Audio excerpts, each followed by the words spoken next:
Steve and I had a chance to watch this game. It was close early on, little back and forth, but Houston just started to lock in. C.J. Stroud played a wonderful game, mistake-free, error-free football. Led his team, had put up great numbers. The defense came alive late in the game, and they were able to get the W, 45-14. Just remarkable stuff for rookie quarterback Absolutely. and head coach. Your thoughts on that game? Were you surprised at the outcome? A little bit. I thought Cleveland was going to do a little bit better defensively, I thought. Yeah. But, Flacco kind of showed his age. You saw the defense kind of get to him. He wasn't able to scramble. Still has a pretty good arm, but I think just the scrambling and getting out of pressure situations is always his problem towards the end of his career in Baltimore. Sure. Never been a strong point, scrambling or throwing on the run. But I think it's just more surprised with what Houston's been doing and with C.J. Stroud and what he's been able to do just in this whole season alone and in the playoffs. He just looks so calm and collective. He looks like he's been doing this for a long time. I mean, to be honest with you, Houston kind of scares me in the sense of how they came out. Not scared of the situation. Maybe they don't have any pressure on them. That's why no one expects them to be in this spot. No one expects them to beat the Browns and the experience that they have with the Browns. So they can kind of just let it rip, right? Exactly. To put up 45 points in your first playoff game, I mean, kudos. Again, we've given credit to the Nico Ryans and that team and Houston and C.J. Stroud and just everyone on that team has just played amazing this year, and just what a turnaround. What a turnaround from, I think, last year winning one game last year or something ridiculous like that, to now, winning your division, winning a game in the playoffs. I mean, wow. It even looks like, Nico Collins is turning into a number one receiver over there for Stroud. Nico Collins. He put up some big numbers, right? He did. I mean, I gave him crap in the beginning of the season. I'm eating my words with Nico Collins. So you gotta love that, Houston. Exactly. Houston fans, great for that fan base. Houston's a big city, so it's nice to see their fan base have some success there with that team. Exciting stuff. I know I'll be honest, I picked Cleveland to win that game. I thought it might be a little too much for the rookie quarterback, but hey, they proved me wrong. They look great. CJ Stroud might be better than we thought. He really did some great things there. Very much so. So, they're on to the next round. They got Baltimore, best number one team in the AFC next week. We'll see how that goes down. Yeah. Another game that happened today, which was due to the weather, because it was ridiculous snow over the weekend, was Buffalo Bills and the Pittsburgh Steelers. Right. I don't think really anything kind of shocking in this game. We kind of knew that, Buffalo was going to win this game, I felt. I didn't think that Mason Rudolph was going to do anything special. Right. I don't know, maybe you had some different ideas, but I was right with you there, Big Steve. I mean, hey, if anything, it's surprising that Pittsburgh even got into the playoffs with that squad. I always shouting out Mike Tomlin, and it never ceases to amaze me how he's got his team prepared, ready. And but yeah, I got to agree with Steven. Buffalo should have won this game. They did. Josh Allen played, pretty much mistake-free football. And we've been saying this all year here, if you've been following Sniper Sports. When he doesn't turn it over and he doesn't try to do too much, very productive quarterback and team. I mean, look, they got the squad and the supporting cast to produce this kind of result. Buffalo's not new at this either. They've been in the playoffs the last few years, and they were able to win the division the last week of the season, beating Miami. So not too surprised here. Buffalo got the dub. I don't really have too much more to say than that. Yeah, I mean, not a big shocker. Right.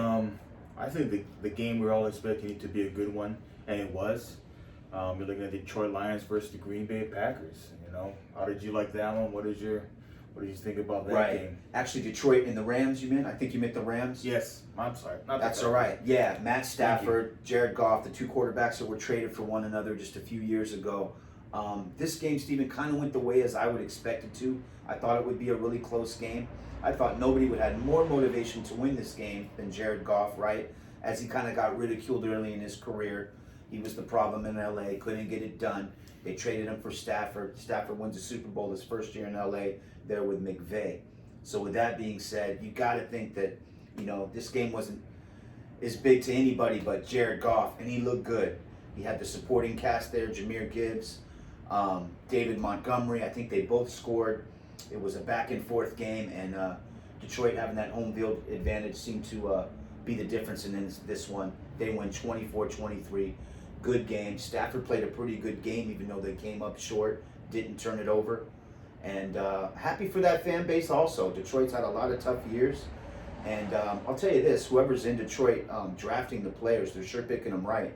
From Amon-Ra, St. Brown, to Hutchinson on the defensive end, the pass rusher, to Jahmyr Gibbs, the rookie running back out of Alabama, Stephen. I just think somebody's selecting the right personnel for that team. Dan Campbell looks like a hell of a coach, a player's coach, and you saw that, and they won this weekend. Yeah, I totally agree with you. Funny thing about the GM, I saw something about him, and it was pretty cool. Like, he just worked his way up the ladder, and he's been drafting well, putting the right people in the right situations. Right. I think the first thing I want to say is, like, one thing about Detroit, I didn't like how they treated Matthew Stafford. He did a lot of years there, them booing him and having the band. I kind of understand it, but at the same time, I don't. You know, I did a lot for that organization, but I thought this game was good. I really liked some of the rookies that came out, like Puka. Puka looked great. Phenomenal. He had a season. big game. Yes. A lot of these rookies who played in this year's in playoffs looked ready. Like, moment wasn't too big. They were just, it was just another kind of game in the preseason. Like, they were trying to play their best and move on. That's one thing I liked. I just like this game because I think, the Rams showed that they belonged in the playoffs. It wasn't such a fluke, maybe like the Steelers did. Right. And they have a lot of promise coming back next year, with Stafford hopefully coming back probably. With Cooper Kupp being healthy all season and Puka, I think, they're looking pretty good. I think their defense, they're making a few minor tweaks could really help improve their defense. With Detroit, you got to be happy moving forward. Jared Goff looks, you've mentioned him numerous times, Joey, about how he's a different player. He just looks like a different player. Yeah. He's playing as a different player. About 7th or 8th year in the league now. And I think that's the thing. I think he just seems so comfortable in Detroit. Dan Campbell seems to make him look super comfortable. Maybe his offensive lineman blocking for him. That always helps a quarterback out. But Detroit looks like they can make a run for it. Yeah, they look dangerous. And let's not forget, Jared Goff was the number 1 pick back in 2016 for the Rams out of Cal. Sometimes you just got to be patient. So exactly, it's coming together for Detroit. Good W there. Definitely. Is there another game we're missing? Week 1, we had the Kansas City, Patrick Mahomes, and Miami Dolphins, Tua Tagovailoa going to Kansas City. There was no, mystery about the weather. I heard it was the 4th coldest game recorded in NFL history. Mm-hmm. So, a little chilly to say the least. And me and Steven weren't surprised at the outcome. We had both picked Kansas City to win this game. I guess I was more surprised at the lack of preparation and I guess just the output of Miami. They were only able to muster up 7 points. They didn't look sharp. Now, I know just to be fair, I know some of their defensive starters were out and they were, light on the defensive end. And the weather was a factor as well. But I still, Miami's a team that's still coming up, still ascending. I thought they could have ran the ball more. But look, Kansas City, there's a reason they've been to the last 5 AFC Championship games, folks. This is a seasoned team. I don't want to hear about the receivers dropping the ball. They still got Andy Reid and Patrick Mahomes. Last time I checked, best quarterback in the league, right? And experience played a factor here, and that's what you saw there. So regardless of the weather, KC found a way to get it done. You either win or you learn. Miami learned. I think they'll be back next year. I like what Mike McDaniel did with that team. Regardless of what anybody says, I still think Tua Tagovailoa is a good player. Of course, he needs to add to his game. He's 25 years old, but I'm personally not ready to throw the towel in there.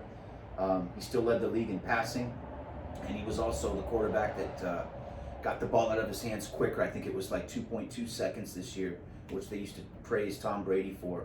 I'm just saying that because a lot of people have said that, you can never win with Tua, and they need to look for a new quarterback and even a new coach getting on McDaniel there, and I just think that's a little bit too much.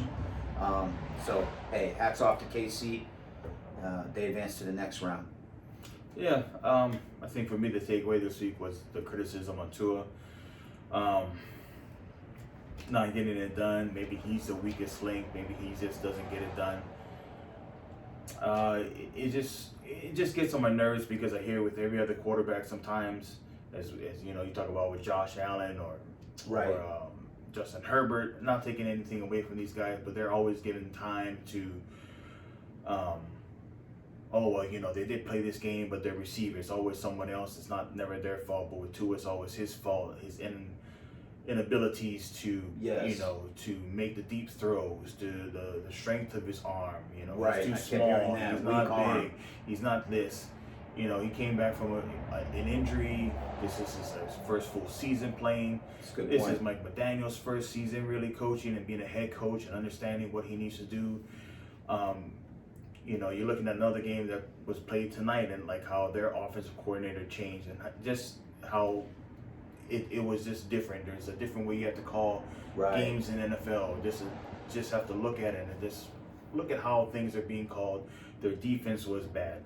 I think, you know, the Chiefs came out and played excellent. We finally had a game where they didn't, you know, receivers weren't dropping the ball. Everyone seemed on page. Of course, the defense is going to get up and want to play against Tyreek. He's considered one of the best, if not the best, receiver in football.